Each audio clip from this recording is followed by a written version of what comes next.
Et coucou tout le monde, c'est Eol et on va pouvoir attaquer une nouvelle légende de la Vienne, à savoir une histoire sur le basilic. Et je ne parle pas de la plante.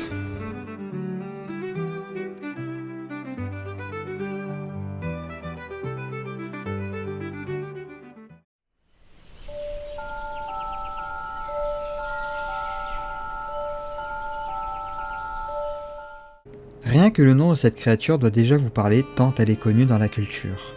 Le basilic a dû faire nombre d'apparitions dans nos univers médiatiques et ne sort bien évidemment pas de nulle part. C'est bel et bien une créature issue de nombreuses légendes ici et là. On peut aussi dire que c'est un nouveau monstre à rajouter à notre bestiaire français, car non loin de Coulennes, un lieu dit de Muttersilly, un basilic a sévi dans les parages. Mais avant de vous conter l'histoire, parlons d'abord de la bête.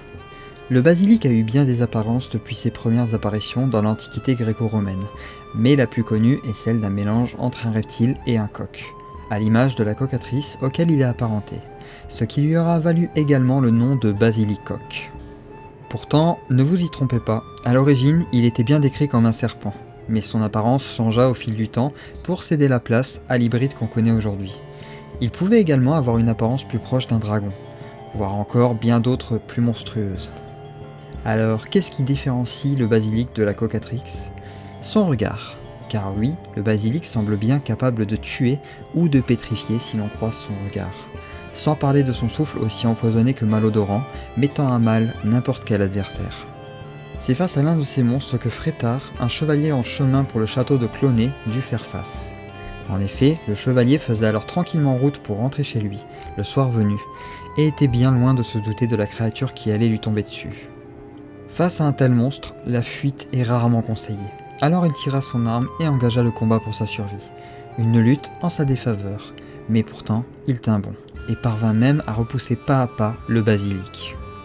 Jusqu'à lui porter le coup fatal, qui même s'il ne tua pas la créature, blessa suffisamment la bête pour qu'elle prenne fuite. Frétard la poursuivit sans aucune hésitation, jusqu'à ce que la créature se précipite d'elle-même dans un puits, dont la légende raconte qu'elle ressortira en de rares occasions. Mais bien évidemment, pas dans notre histoire, car c'est ainsi qu'elle s'achève. Cependant, on peut retrouver dans l'église de Clonay une gravure sous le nom de Chevalier au basilic, montrant un combat dantesque entre l'homme et la créature.